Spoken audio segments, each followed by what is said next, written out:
This is Chapter 2, Part 4. We're reading from The Rape of the Mind. Our author is Just A.M. Merleau, M.D.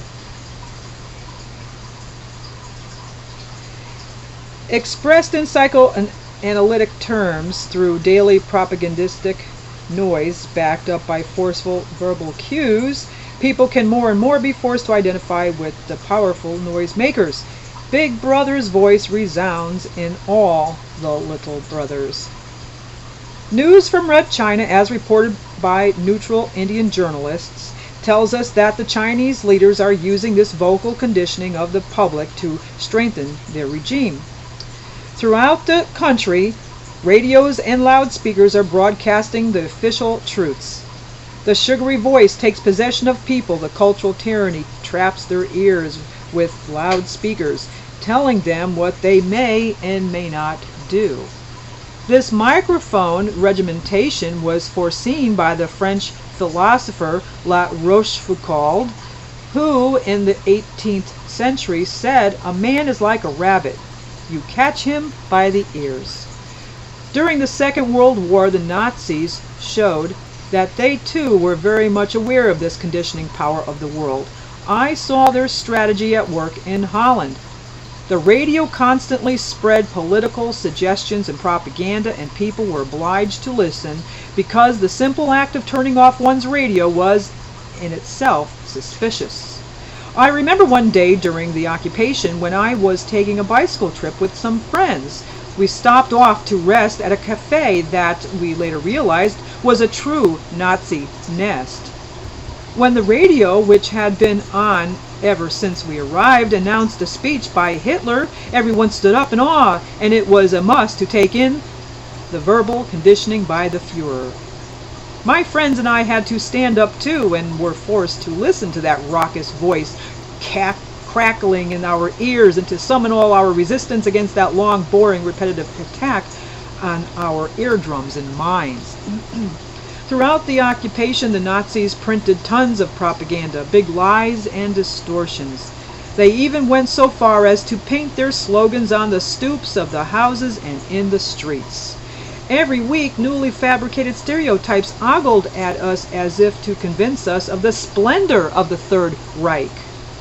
But the Nazis did not know the correct Pavlovian strategy. By satisfying their own need to discuss and to vary their arguments in order to make them seem more logical, they only increased the resistance of the Dutch people. This resistance was additionally fortified by the London radio, on which the Dutch could hear the sane voice of their own legal government.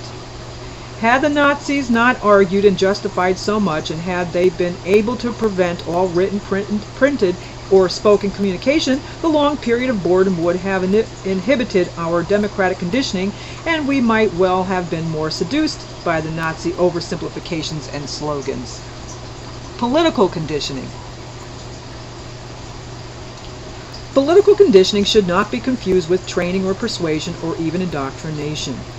It is more than that. It is tampering. It is taking possession of both the simplest and the most complicated nervous system or nervous patterns of man.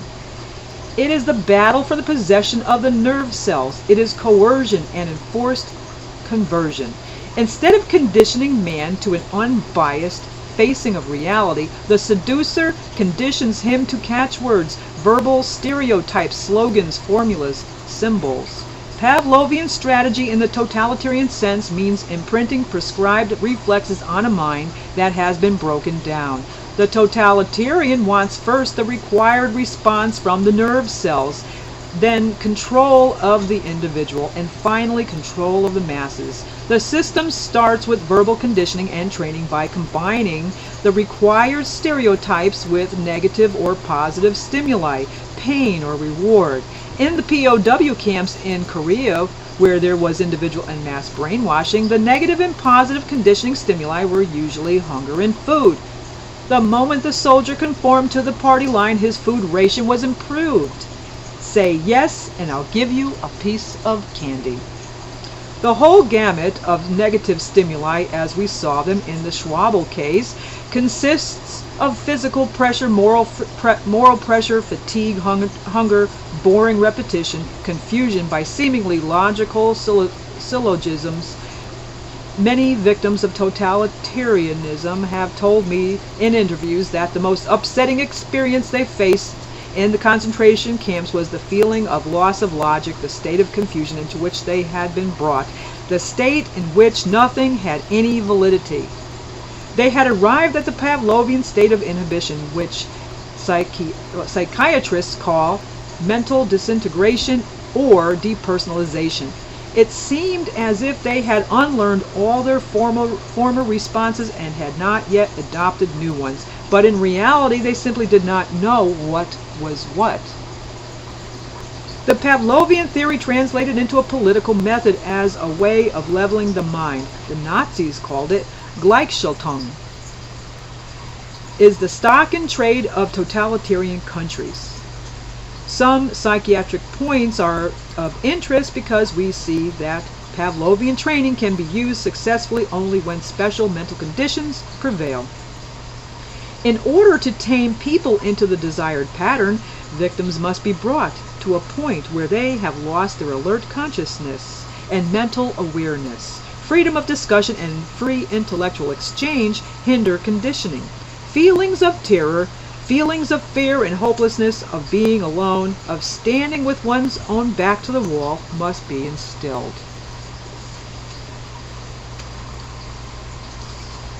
The treatment of American prisoners of war in the Korean POW camps followed just such a pattern. They were compelled to listen to lectures and other forms of daily word barrage.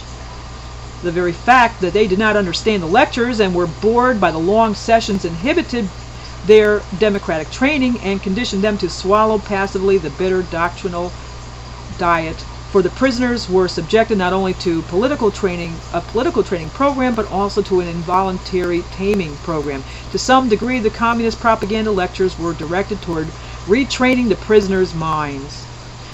This training of our soldiers could reject, the training our soldiers could reject, but the endless repetitions and the constant sloganing, together with the physical hardships and deprivations the prisoners suffered, caused an unconscious taming and conditioning against which only previously built up inner strength and awareness could help. There is still another reason why our soldiers are sometimes trapped by the communist conditioning. Experiments with animals and experiences with human beings have taught us that threat, tension, and anxiety in general may accelerate the establishment of conditioned responses, particularly when those responses tend to diminish fear and panic. Spence and Farber. The emergency of prison camp life and mental torture provide ideal circumstances for such conditioning. The responses can develop even when the victim is completely unaware that he is being influenced. Thus, many of our soldiers developed automatic responses of which they remained completely unconscious. Siegel.